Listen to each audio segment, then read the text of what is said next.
तो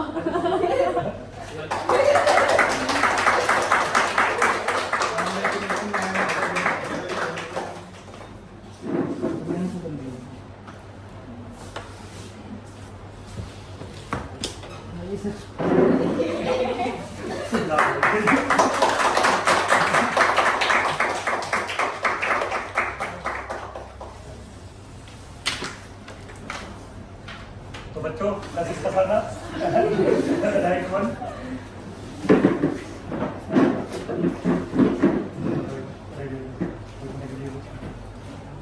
आप अपने सवाल पूछ लीजिए जो भी आपके पास है। हाँ बेटा पूछ लो जो भी तुम्हें डाउट है। अच्छा एक तो इनको ये बताओ क्या पढ़ना है इनको और क्या छोड़ना है इनको। क्या नहीं पढ़ना है। हाँ क्या नहीं पढ़ना है।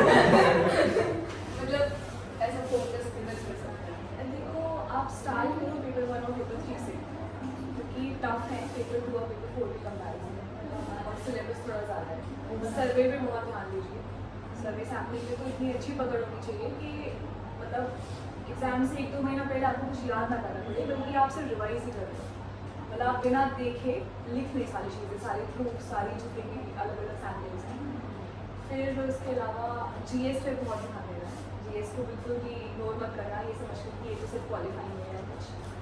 जीएस में आप स्टार्टिंग से ही मतलब अभी आपकी तैयारी शुरू है, जब से भी आप कर रहे हो तभी से हिस्ट्री हो गया, ज्योग्राफी, इकोनॉमिक्स के बेसिक कॉन्सेप्ट्स की अंडरस्टैंडिंग होना ज़रूरी है, क्योंकि ऑफिशियल स्टैटिस्टिक्स भी है एक सब्जेक्ट, वहाँ पर चाहिए आपको इकोनॉमी। फिर इंटरव्यू के लिए भी आप जाएंगे अगर सोच के चलेंगे तो वहाँ पर भी आपको इकोनॉमी पढ़ के जाना पड़ेगा, यू कांट एस्केप। तो उसको अच्छे से करें, कॉन्सेप्ट समझें। यूट्यूब चैनल्स हैं, बाकी गिरीश सर जो पढ़ाते हैं यहाँ पे क्लासेस लेते हैं, वो भी काफ़ी अच्छे से कवर करवाएंगे, तो वहाँ से लेते हैं।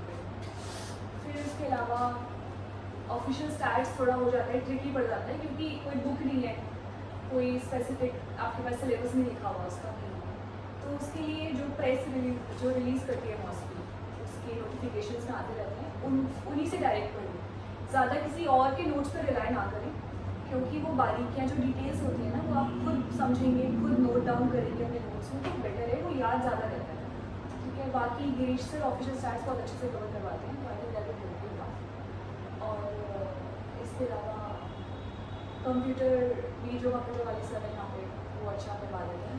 कोई भी आप बुक पढ़ सकते हैं उसके साथ साथ, या तो ई वाला जो स्वामी या फिर बीमा थरेजा, कोई एक कर लें।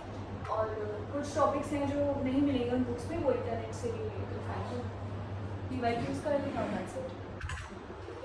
मैम इंग्लिश के एग्जाम के लिए हाँ, इंग्लिश भी ज़रूरी है, उस पर ध्यान दें। सबसे ज़्यादा इंपॉर्टेंट इंग्लिश में है आपकी आंसर राइटिंग स्किल्स। आप अगर लिख अच्छा सकते हो तो I think that is all that matters.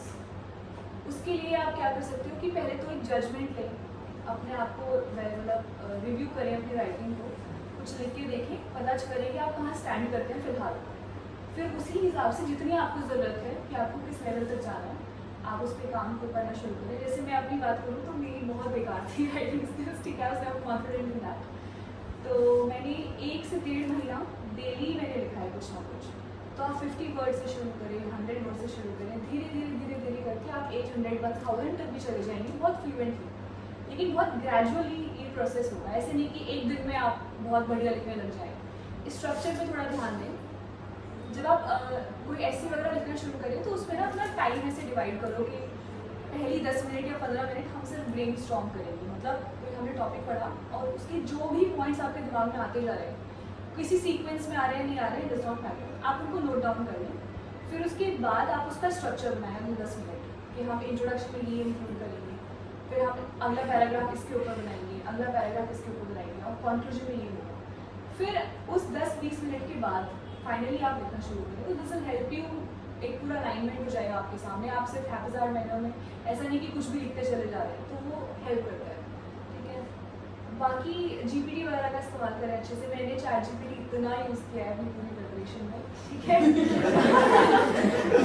सही बात है, जहाँ है जहाँ से मर्जी ले लो। बहुत, हाँ एग्जैक्टली, सही बात बोलिए। जहाँ से मिले वहाँ से लो, अपने पीयर्स से, जिससे भी इंटरेक्ट करना हो बिल्कुल हेजिटेट ना करें, बिकॉज आपका एग्जाम है, आपका करियर है, ठीक है, किसी और को इससे कुछ नहीं मिल रहा, it's up to you completely. मेहनत करनी पड़ेगी बच्चों को, हाँ, खुद ही करनी पड़ेगी, खुद ही बहुत मेहनत करनी मतलब पड़ेगी। ठीक है, आप कोचिंग है, कोचिंग से ही फायदा होगा कि तो रूटीन हो जाएगा फाइनली, सैटरडे संडे क्लासेस हैं, मुझे पता है, तो मुझे वीकेंड में ये कवर करना है। दूसरा सर जिस तरह से लेके चलते हैं ना कि इस सब्जेक्ट के बाद ये सब्जेक्ट है, तो वो बहुत ही मेरे हिसाब से वो एकदम परफेक्ट था। सर का जो कवरेज था, सर ने सबसे पहले हमको सर्वे सैम्पलिंग करवाया हाँ, सर ने था, इनको बेस्ट थिंग, बिकॉज वही है कि बहुत टफ सब्जेक्ट है, थोड़ा ट्रिकी पड़ जाता है याद करने में। अंडरस्टैंडिंग में इजी, लेकिन सारी चीज़ें एक साथ दिमाग में रखना, सभी तरह की सैम्पलिंग्स हैं, तो वो थोड़ा कंफ्यूजिंग हो जाता है। तो इट्स बेटर कि जितना जल्दी कवर हो जाए। सेकंड हमने फिर इकोनॉमेट्रिक्स किया था, इकोनॉमेट्रिक्स का सेम है। तो लीनियर मॉडल से पहले किया था हमने इकोनॉमेट्रिक्स, तो उसका भी एक रीज़न था क्योंकि इकोनॉमेट्रिक्स जो है वो काफ़ी पोर्शन कवर कर लेता है लीनियर मॉडल्स का, तो फिर आपको दोबारा नहीं पढ़ना पड़ेगा। सेम स्ट्रेटेजी है इस बार भी, सेम बिल्कुल सेम। तो सब्जेक्ट का जो सीक्वेंस है वो आप सर का ही फॉलो करें। पेपर 4 पे सबसे लास्ट में आते हैं ना, बिकॉज वो रिलेटिवली इजी होता है, तो सीक्वेंस आप वही रखिए सर, है ना, सर जो नोट्स प्रोवाइड कर रहे हैं वो आप फॉलो कर सकते हैं। और बाकी जीएस वगैरह पे स्टार्टिंग से थोड़ा मेहनत करें, वो शायद थोड़ा लेट शुरू करते हैं गिरीश से, लेकिन आप खुद से रीड करके खुद से थोड़ा सा एक्स्ट्रा बल लगाना पड़ेगा ना, खुद से करना पड़ेगा, थोड़े चैप्टर्स रीड करने पड़ेंगे, कुछ यूट्यूब वीडियोस देखनी पड़ेंगी। मैंने वैसे यूट्यूब ज़्यादा प्रेफर किया था क्योंकि रीडिंग तो फिर बहुत टाइम कंज्यूम हो जाता है। कोई स्पेसिफिक चैनल या ऐसा कोई सोर्स, क्योंकि हाँ ऐसा कोई सोर्स जो ज़्यादा यूजफुल हो। मटेरियल अवेलेबल इकोनॉमी को समझने के लिए तो मृणाल पटेल अन अकेडमी, वो बहुत ही अच्छा समझाता है, वो मीम्स का इस्तेमाल करके समझाते हैं, I think that's the best part. फिर ज्योग्राफी के लिए एक सुदर्शन गुर्जर करके उनकी बेसिक प्लेलिस्ट है, वो मैंने देखी थी। और हिस्ट्री के लिए तो बहुत है, मुझे नाम ऐसा नहीं याद। बाकी सर चैप्टर्स भेजेंगे एनसीईआरटी के कुछ बेसिक, गिरीश से पीडीएफ्स भेजते हैं सारी, तो वहाँ से भी आप पढ़ सकते हो अगर आपको टाइम मिले तो।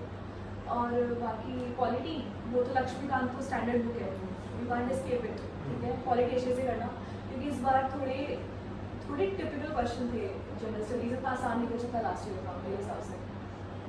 तो उसमें उन्होंने एक क्वेश्चन दे रखा था कि डीपीएसपी जो होते हैं उनको ज़्यादा प्रेफरेंस दी जाती है फंडामेंटल राइट्स के ऊपर, उस पर लिखा था कमेंट। तो एक सेंटेंस जो अपने आप में ही गलत है, तो आप उसको जस्टिफाई नहीं करोगे स्टेटमेंट को, आप बुक अच्छे से पढ़ेंगे तो यू गेट टू नो कि this statement in itself is wrong, तो वो आपको वहाँ पे लिखना है कि नहीं, this is not how it is, fundamental rights को सुपीरियरिटी दी जाती है ऑन सम केसेस। तो ये थोड़ा डिटेल्स आप ध्यान रखें, functions, president, prime minister, NITI Aayog हो गया, और बाकी कुछ चीज़ें हैं वो अच्छे से करें। गवर्नर का इंपॉर्टेंट है, फिर जो करंट अफेयर्स की जो चीज़ें चल रही होती हैं,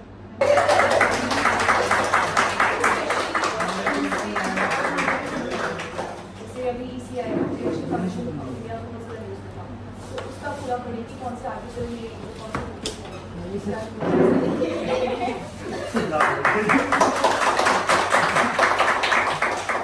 सारी चीज़ें, सारे प्रूफ, सारी जितनी भी अलग अलग सैम्पल्स हैं।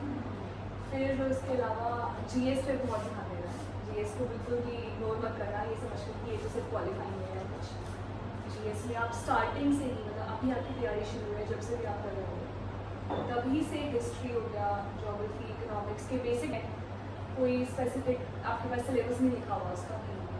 तो उसके लिए जो प्रेस जो रिलीज़ करती है मॉस्टली, उसके नोटिफिकेशंस में आते रहते हैं, उन्हीं से डायरेक्ट पढ़ें, ज़्यादा किसी और के नोट्स पर रिलाई ना करें, क्योंकि वो बारीकियाँ जो डिटेल्स होती हैं ना, वो आप खुद समझेंगे, खुद नोट डाउन करेंगे अपने नोट्स में, तो बेटर है, वो याद ज़्यादा रहे।